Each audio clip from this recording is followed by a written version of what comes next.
He thought the call box would connect him to help. Instead, it connected him to someone begging for their life. It was a little past 11 p.m. when Matthew's car broke down on a deserted stretch of state highway. The engine had sputtered, coughed, and then gone completely silent, leaving him coasting to a stop on the shoulder. He tried turning the ignition again, but all he got was the click of a dead battery. His phone, of course, was dead too. He had forgotten to plug it in before leaving work. The night air was cool, and the road was unnervingly quiet. He remembered passing a roadside emergency call box about 100 yards back, so he locked his car and walked toward it. His footsteps echoed strangely in the stillness, the chirping of crickets cutting off the closer he got to the bright orange metal box. He lifted the receiver and pressed the call button. There was static, then the faint sound of a connection opening. "Hello?" Matthew said. At first, nothing.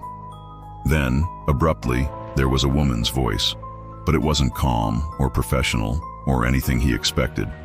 She was screaming, "Please, please, he's coming back. Don't hang up. Please, you have to help me." Matthew froze, his hand tightening on the receiver. Her voice was frantic, filled with raw panic. "Hello? Hello? Who is this?" he demanded. The woman's cries grew louder, piercing through the line. He could hear the scuffle of movement, something clattering to the ground, and then a muffled sob. "He's right here, please. I don't want to die." Then silence. Matthew's pulse pounded in his ears. "Hello?" he shouted, shaking the receiver. The line hissed with static. After a long moment, a calm male voice came on. "Highway Emergency Services. What is your emergency?" Matthew stammered, explaining that he had just heard a woman screaming on the line. The dispatcher paused. "Sir, these call boxes connect directly to us. There is no way you heard anyone else on this line." "No, I swear," Matthew insisted, his voice shaking. She was begging for help. She said someone was coming for her.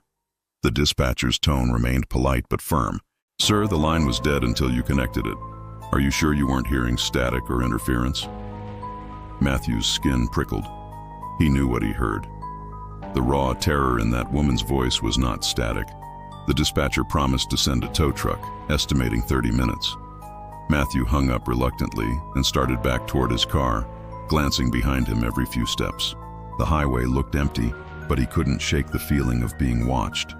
Back inside his car, the silence felt oppressive. The nearest town was miles away, the only light the pale glow of the moon. Every sound, the rustle of grass, the faint creak of cooling metal, put him on edge. Then, just as he began to calm down, he heard it. The call box. From inside his car, he could faintly hear the receiver slamming against metal, over and over, like someone was picking it up and letting it drop, again and again. Matthew stared out through his windshield, his chest tight. The call box was too far to see clearly in the dark, but the sound carried. Slam, slam, slam. Suddenly the sound stopped. The silence was worse. Minutes crawled by. Then, from the dead phone on the passenger seat, came a faint, muffled sound. A woman's scream. Matthew bolted upright, grabbing the useless phone. The screen was black, but the sound was there. Faint, distorted, but unmistakable. The same voice. He hurled the phone onto the floor and shoved his weight against the door locks, heart pounding as headlights appeared in his rear view. Relief surged through him as a tow truck pulled up behind his car.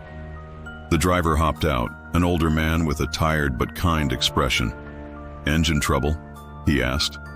Matthew tried to explain about the call box, the woman, the screams, but the driver just frowned and shook his head. "Son, those call boxes haven't been in service for almost 15 years. They're relics, empty shells. No wires connected to them anymore."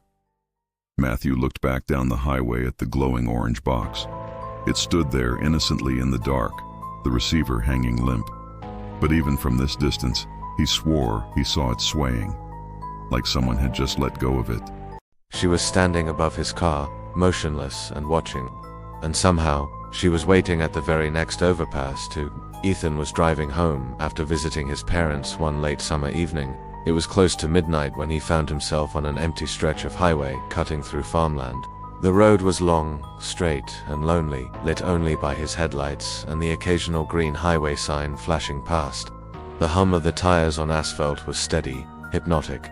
He hadn't passed another car in almost 20 minutes, and the isolation was beginning to weigh on him. That's when he saw the first overpass in the distance. It wasn't unusual, just a concrete bridge where another road crossed over the highway. But as he got closer, he realized someone was standing there. A woman. She was motionless, right at the edge, facing the highway. Her hair hung down past her shoulders, her clothes loose and indistinct in the glow of his headlights. She didn't move as he passed underneath, but Ethan felt his stomach drop. For the briefest second, her face caught in his headlights, and she appeared to be staring directly down at him. He shivered, tightening his grip on the wheel. It wasn't illegal for someone to be standing on an overpass, but there was something unnatural about the way she stood so rigidly, not shifting, not turning her head. He told himself it was nothing, probably just someone waiting for a ride, or even a teenager trying to scare passing drivers. But a few miles later, he saw another overpass ahead, and his heart nearly stopped. She was there again. The same woman, same hair, same posture, standing in the exact same spot, staring down at him as he approached. Ethan's throat went dry. He passed under the second bridge, his hands trembling on the wheel. He risked a glance in the rearview mirror, half expecting her to leap off after him. But the bridge was already fading into the distance, empty highway stretching on. A cold realization settled over him. There was no way she could veer reached that second overpass on foot, not in the time it took him to drive between them. His mind raced with explanations. Maybe it was two different people who looked alike. Maybe he was overtired, imagining things. But when a third overpass came into view, his dread spiked. She was there again. The same figure, perfectly still, waiting. By now Ethan was sweating, his breath shallow. He wanted to pull over, to stop driving, but the idea of stopping on that dark, empty road felt worse than pushing forward. He sped up, flying under the bridge, and again, her blank stare followed him down. The highway stretched on endlessly, and with every mile marker, Ethan's panic grew. His eyes strained at the road ahead, terrified of seeing the next overpass. When it finally appeared, his heart sank. This time, she wasn't standing still. She was crouched on the ledge, her body low, as if ready to jump. Ethan swore out loud, slamming his foot on the gas. His headlights hit her face for the briefest second, eyes wide, mouth slightly open, as though she was smiling. He shot under the bridge, gripping the wheel so hard his knuckles burned. And then, from the back seat of his car, he heard it. 3 slow knocks against the rear window. His blood ran cold. He couldn't bring himself to turn around. He just drove faster, his eyes locked on the road. The knocks came again, deliberate, patient. When he finally reached the lights of the next town, he pulled into a crowded gas station, shaking and pale. He forced himself to turn and look into the back seat. It was empty, but on the glass of the rear windshield, smeared faintly in condensation, was the outline of a single handprint. It followed her for miles down the highway. Only when she looked closer did she realize no one was behind the wheel. Kelly was driving home after a late shift at work, taking the back highway that wound through fields and patches of woods. It was just after 2 a.m., the kind of dead hour when traffic is non-existent and the world feels emptied out. The road stretched ahead in silence, her headlights catching the reflective lines and little else.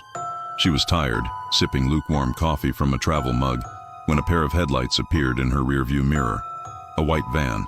It came up fast, then settled right behind her, tailing her closely. Kelly felt her chest tighten. The highway was empty. There was no reason for the driver to stick so close. She switched lanes, hoping they'd pass, but the van swerved with her, matching her speed. For a while, she tried to ignore it. Maybe the driver was drunk. Maybe they were just careless.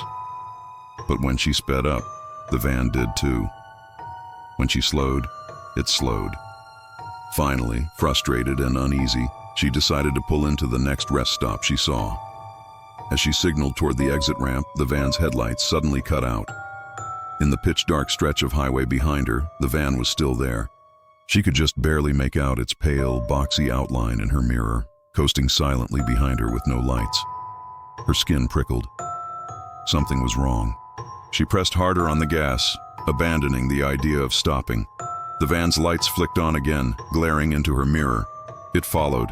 The longer it trailed her, the more paranoid she became. She needed to know who was driving. At the next straight stretch of road, she risked a glance into her side mirror. That's when her stomach dropped. The driver's seat was empty. The van stayed perfectly aligned with her car, its headlights steady, but there was no one behind the wheel. She blinked hard, thinking maybe it was the angle, or a trick of the light? She leaned forward, squinting. No, the seat was empty. Her breathing turned shallow, panic setting in. She had two choices: pull over and risk whatever this was catching up to her, or keep driving and hope it eventually disappeared. She chose to drive. For miles, the van never wavered. It didn't swerve, didn't slow. It just mirrored her every move. At one point, she switched lanes 3 times in quick succession. The van followed, perfectly precise. It was as if it wasn't being driven at all. Finally, in desperation, Kelly reached a small town. She pulled straight into a brightly lit gas station and parked in front of the convenience store doors.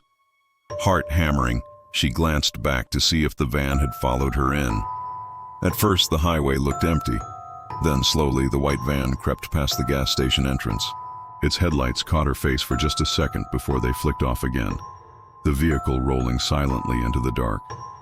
Kelly sat there for a long time, gripping the wheel with shaking hands, staring at the empty road. She thought she was safe. But as she finally forced herself out of the car to go inside the store, she noticed something that nearly made her collapse. On the back passenger window of her car, pressed faintly into the condensation of the glass, was the outline of a handprint, and it hadn't been there when she parked.